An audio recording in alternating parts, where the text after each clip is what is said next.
primero está regulado el sicariato, porque el sicariato es un delito de homicidio, es una especie de homicidio.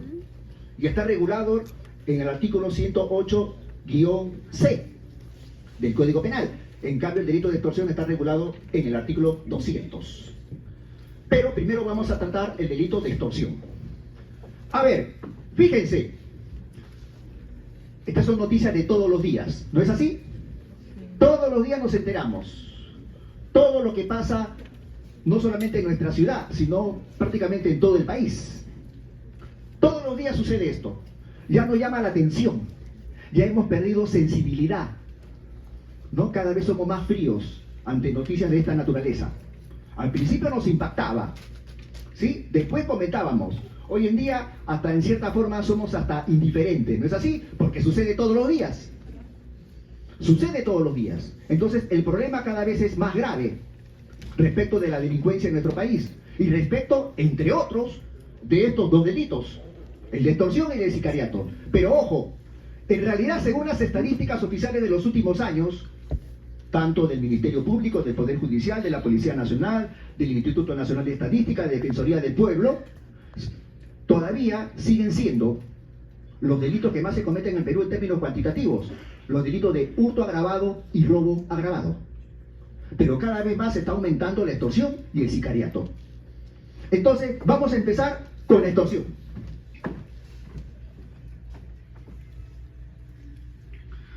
A ver, esto es como una suerte de índice lo que vamos a tratar.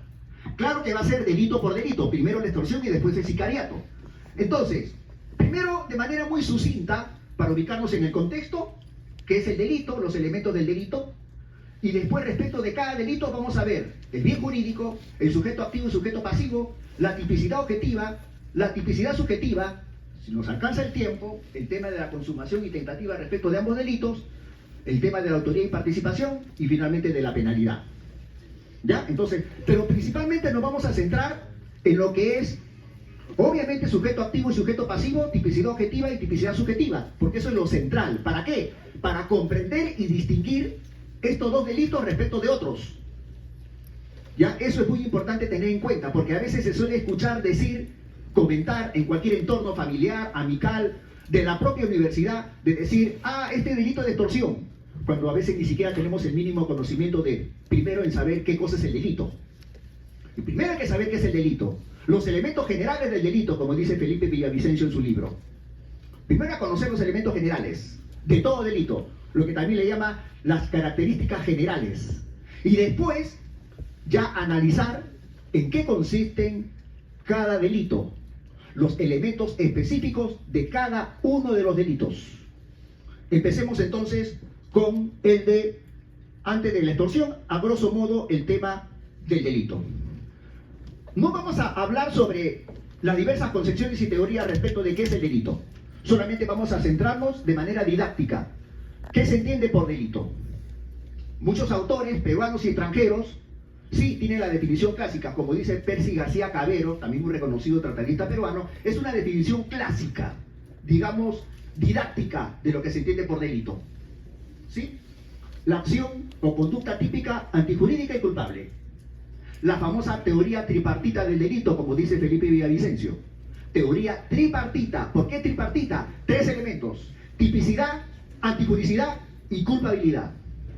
No vamos a tratar el tema de si la punibilidad forma parte o no como elemento del delito, porque también hay teorías por allí, aunque teorías más antiguas, de hace varias decenas de años, o también de algunos autores que consideran que la acción o la conducta también es un elemento del delito. Más bien, otros autores dicen que la conducta está dentro de la tipicidad. ¿Por qué? Porque la tipicidad es la coincidencia entre la conducta y el tipo penal. Por ahí recuerdo hace años un estudiante salió a exponer y dijo algo que yo no encontraba en los libros. Dijo, encaja. O sea, la conducta que se da en la práctica encaja con la descripción abstracta del tipo penal. Ejemplo. ¿Cómo te llamas? Marvin. Tú eres de introducción, ¿no? ¿Qué hace un alumno de introducción aquí escuchando derecho penal? Me parece muy bien, te felicito. Ya quieres aprender rápidamente derecho penal a pesar de que todavía no apruebas introducción. Ya, entonces, escuchen. Estamos hablando del tema de que Marvin, por ejemplo, le dispara a él. ¿Cómo te llamas? Jesús, y lo mata. O sea, en la práctica, él asume una conducta. Pero ojo, no todo es conducta. Pregunto, ¿el resultado de muerte de él será conducta? No, es una circunstancia. Entonces, es la suma de conducta más circunstancia. La conducta de él de apretar el gatillo de la pistola. ¿No es cierto? ¿No? Y la circunstancia, el resultado, muerte de él. Entonces, es suma de conducta más circunstancia. Ya. Esa suma de conducta más circunstancia, si coincide con lo que describe la ley penal, entonces será típica. Ejemplo, si pues el homicidio simple, artículo 106 del Código Penal, dice el que mata a otro. Entonces, conducta típica y antijurídica y culpable. Tiene que haber conducta. Si no hay conducta, no se comete delito. A pesar de que, en sentido estricto, de acuerdo a la teoría tripartita del delito, la conducta no es un elemento. Y como digo, muchos autores sostienen que la conducta forma parte de la tipicidad. O sea, conducta más tipicidad, más tipo penal, más descripción abstracta de la ley penal, es tipicidad. Coinciden. Antijurídica, en contra del ordenamiento jurídico. No es en contra de la ley, en contra del ordenamiento jurídico. Porque lo que hace cada tipo penal que está dentro del Código Penal o las leyes penales especiales es describir la conducta. En realidad la conducta, como le dije, encaja, ¿no es cierto? Ya, encaja. El que mata a otro. ¿Estamos? El que mata a otro. Y la consecuencia es una sanción. Por eso, recuerden ustedes, introducción al derecho, de que existe la norma jurídica. La norma jurídica es el núcleo de un artículo, de un sistema jurídico. Es el núcleo. Y una norma jurídica tiene supuesto, nexo y consecuencia. Ya. La conducta es el supuesto, el que mata a otro. Podría ser, la palabra será, sería el nexo, el vínculo entre la conducta y el resultado. ¿Y cuál es la consecuencia del resultado? Será reprimido con pena privativa de libertad no menor de 6 ni mayor de 20 años. Por eso esa descripción es una norma jurídico-penal. ¿Sí? Estamos, supuesto, nexo y consecuencia. Entonces, esa conducta típica es antijurídica en contra del ordenamiento jurídico. Porque si es de acuerdo al ordenamiento jurídico, entonces sería conducta típica y jurídica. Y si es jurídica, no es delito. Ejemplo, los famosos temas de legítima defensa. Cuando se habla de legítima defensa, hay conducta. ¿Sí? Es típica, pero es jurídica. ¿Por qué? Porque es una causa de justificación. Se justifica asumir una conducta típica. El ejemplo más común es la legítima defensa. Y culpable. El último elemento del delito es la culpabilidad. ¿Qué cosa es la culpabilidad según la Escuela Finalista del Derecho de Hans Belzel? La culpabilidad es el juicio de reproche. Se le reprocha a una persona que asume una conducta típica y antijurídica. Reproche penal. Por eso siempre se habla de responsabilidad penal. Otros autores, entre ellos Claude Roxin, por si acaso Claude Roxin es el principal exponente del funcionalismo moderado del derecho penal contemporáneo de hoy en día. Ahí está, tipicidad, antijuricidad, culpabilidad. Empecemos con el delito de extorsión. El vocablo extorsión proviene del latín extortio, derivado del verbo entorquere, que significa arrancar con fuerza o sacar con coacción. Para empezar, es un delito común. A ver, ¿cuál es la diferencia entre un delito común y un delito especial? ¿Alguien recuerda, más o menos tiene idea? Muy bien. Se refiere a la condición del sujeto. Cuando ustedes en el texto del Código Penal o en las leyes penales especiales, a ver, dígame una ley penal especial. Ley penal especial, ley penal especial. A ver, un delito que no está regulado dentro del Código Penal. Delitos informáticos, una ley penal especial. Otro delito que no esté regulado dentro del Código Penal. Lavado de activos. ¿Estamos? Entonces, esas son leyes penales especiales. Entonces, a lo que quiero llegar. Cuando ustedes ven el texto que dice el que hace tal cosa, la regla en principio es que es un delito común. ¿Estamos? Es un delito común. ¿Cuáles son los más conocidos delitos especiales? Funcionario público o servidor público.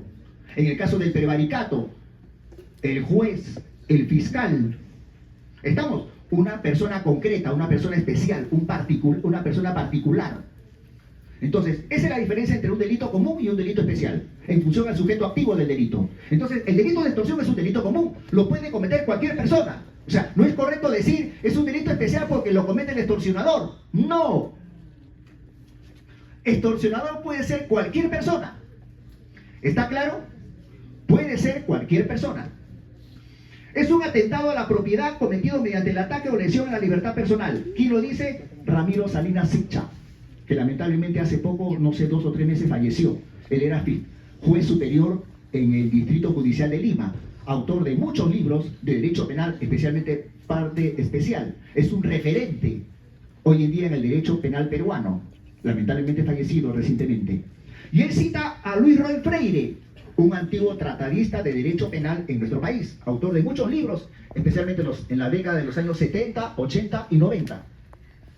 Pero hoy en día el principal referente es Ramiro Salinas Sicha. ¿Por qué dicen a la propiedad, que hoy en día se le llama patrimonio en términos genéricos? Ojo, el delito de extorsión está regulado en el Código Penal dentro del capítulo de los delitos contra el patrimonio. ¿Estamos? Hay autores que no están de acuerdo. ¿Por qué? Porque este delito no solamente consiste en afectar, en vulnerar o en poner en peligro el patrimonio, sino también la libertad personal. Entonces, se sostiene que es un delito pluriofensivo. Es más, pregunto, a veces cuando se comete extorsión, ¿no se mata? Se mata. Por lo tanto, será un tema de que también se afecta a la vida humana. Otro bien jurídico. O en todo caso, se causa lesiones graves o leves. Se afecta a la integridad física. Otro bien jurídico. O psíquica. Otro bien jurídico. Por eso se dice que es un delito pluriofensivo. Porque ofende, vulnera, o pone en riesgo, o lesiona, ¿no?, varios bienes jurídicos, no uno solo. ¿Ya? Pero se sostiene que el principal, en principio, es la propiedad, o dicho de otro modo en términos más genéricos, el patrimonio. ¿Qué más? Miren, no sé si logra verse. ¿Logran verlo? ¿Sí? Caramba, los envidios tienen buena vista comparado conmigo. Yo no lo veo. Vamos a intentar. Fíjense, me hubiese querido mostrarles la cantidad de veces en que se ha modificado este artículo del Código Penal. No me recuerdo si son 5, 6 o 7 veces. De repente más. Creo que ya todos saben ingresar al Sistema Peruano de Información Jurídica, ¿no es cierto? ¿O no? Sí. Sistema Peruano de Información Jurídica, al SPIC. Y si ustedes ingresan allí al Código Penal, van a apreciar todos los textos del delito de extorsión, desde el texto original del año 1991 y después de ahí las sucesivas modificaciones. Y si no me equivoco, se ha modificado por lo menos 6 o 7 veces. De repente me he quedado chico, más. Entonces, este es uno de los delitos que más se ha modificado. Y este es el último. Fíjense, ¿de cuándo es? Artículo 1 de la ley 32183, publicada el 11 de diciembre del año pasado. Pregunto, si se publicó el 11 de diciembre, ¿cuándo entró en vigencia? 12. ¿Perdón? El 12. El 12, al día siguiente.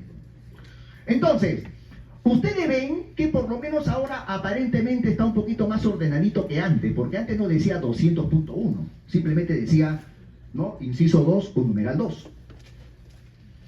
Fíjense, no es fácil distinguir, ¿no?, cada párrafo, cuál es el contenido, en qué consiste. No es fácil. Para eso hay que estudiar, hay que leer doctrina, jurisprudencia, hay que informarse bien. A ver, solamente a grosso modo, porque después voy a ir explicando de cada uno. El primer párrafo, o primera parte, como suele decirse en la doctrina y en la jurisprudencia, en realidad es el tipo base. La extorsión clásica, la que tiene siglos. ¿Sí? El primero. Y fíjense, pregunto, ¿ese texto de 3 líneas del primero será una norma jurídico-penal? ¿Aló? Sí. Es una norma jurídico-penal. Describe la conducta, el supuesto. A veces el nexo no es un texto concreto, pero es implícito. describe la pena, la consecuencia. ¿Sí? Hay autores que dicen que la norma jurídica solamente tiene dos y no tres, supuesto y consecuencia. Pero siempre existe, otros dicen autores, no, son tres. Entre el supuesto y la consecuencia está el nexo, el vínculo. Entonces acá, por ejemplo, algunos sostienen que la palabra será es el nexo, el vínculo entre el supuesto, la descripción de la conducta y la consecuencia. Entonces esta es una norma jurídico-penal. Fíjense, y el otro párrafo también es otra norma jurídico-penal. Y así sucesivamente. Por eso se dice, entre otros, Marcial Rubio Correa dicen, la norma jurídica es el núcleo del sistema jurídico. Lo que quiere decir de que, a ver, la Constitución, el Código Civil, toda la legislación en general, tiene párrafos, tiene artículos, y en principio cada párrafo, cada artículo es una norma jurídica. Claro que ya es otro tema a tratar, hay normas jurídicas incompletas, etc. Fíjense lo que dice el inciso 2. Dice, la misma pena se aplicará y menciona, ¿no es cierto? Menciona el tema del contrato de mutuo, etcétera, que lo vamos a explicar. O sea, describe otra conducta, un poco diferente. Aquí se utiliza la palabra mutuo. ¿Estamos? Que ya lo vamos a ver. El inciso 3, o numeral 3, ¿sí? Habla de suministrar información. ¿Sí? Suministrar información. Habla de proporcionar deliberadamente los medios. Una ligera revisión, así nomás de manera superficial, uno se da cuenta, uy caramba, ¿qué pasó acá? Qué raro que en un tipo penal, un párrafo describa en pocas palabras lo que es la complicidad. Brindar información, suministrar información, proporcionar medios, es complicidad. Es raro, ¿no? Que en un tipo penal se describa una determinada conducta que en realidad es complicidad, que en principio no debería de ser legislado, porque para eso está el artículo 25 del Código Penal que regula el tema de la complicidad primaria y secundaria. Pero ya vamos a explicar por qué está allí consignado. El inciso 4, numeral 4, habla de el que mediante violencia o amenaza toma locales. Sí, pues, toma locales. Está vinculado al tema de las protestas sociales. Tiene connotación social, connotación política. ¿Sí? Tiene mucha connotación. Hay quienes sostienen de que, por ejemplo, este párrafo de acá, el último, hay quienes sostienen que es una norma que pretende reprimir las protestas sociales, ¿sí? Para defender los intereses de los grupos de poder o los intereses de quienes tienen en ese momento el poder del Estado, e impedir que la gente salga a protestar. ¿Estamos? Pero sobre esto, por ahí lo vamos a ver, hay una sentencia del Tribunal Constitucional que ha señalado de que al regularse esto de acá, lo que describe aquí en numeral 4, no es inconstitucional. ¿Ya? ¿Por qué? Porque considera que las protestas sociales tienen un límite, ¿no es cierto? No pueden ser excesivas. Y fíjense, es quizás uno de los tipos penales más extensos que hay en el Código Penal. Fíjense la cantidad de párrafos que tiene. Aquí habla del funcionario público con poder de decisión. Fíjense, la única pena es inhabilitación, no es pena privativa de libertad. ¿Se dan cuenta? Fíjense todo lo que está regulando, ¿eh? Todo está dentro del delito de extorsión. El numeral 6, a ver, pregunto, ¿cómo distinguirían ustedes, a ver qué me dicen, cómo distinguirían ustedes cuando se considera que un párrafo regula un agravante en comparación a los textos anteriores? ¿Cómo distinguirían si el texto de un párrafo, obviamente posterior, el segundo, el tercero, el cuarto, el quinto, cómo distinguirían que, a ver, el tema de si es agravante o no? ¿Alguien tiene idea? Por la pena que es mayor. ¿Cómo te llamas? No eres mi alumna, ¿no? Ya te hubiese subido 2 puntos en la T1. ¿Escucharon? Uno compara las penas. Fíjense pues, fíjense lo que dice acá. No menor de 15 ni mayor de 25. No menor de 15 ni mayor de 25 años. Obviamente se refiere a la pena privativa de libertad. A ver, vamos a retroceder un poco. Comparen. ¿Qué dice la primera? No menor de 10 ni mayor de 15. ¿Se dan cuenta? Una manera de comparar. ¿No? Porque es circunstancias agravantes. ¿Fácil de comparar o no? Fácil de comparar. Fíjense, incluso acá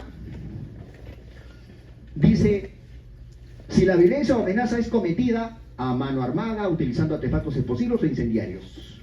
Pregunto, esto de acá, esto literal es A, B, C, D, E, y hay mucho más. ¿Serán conductas típicas?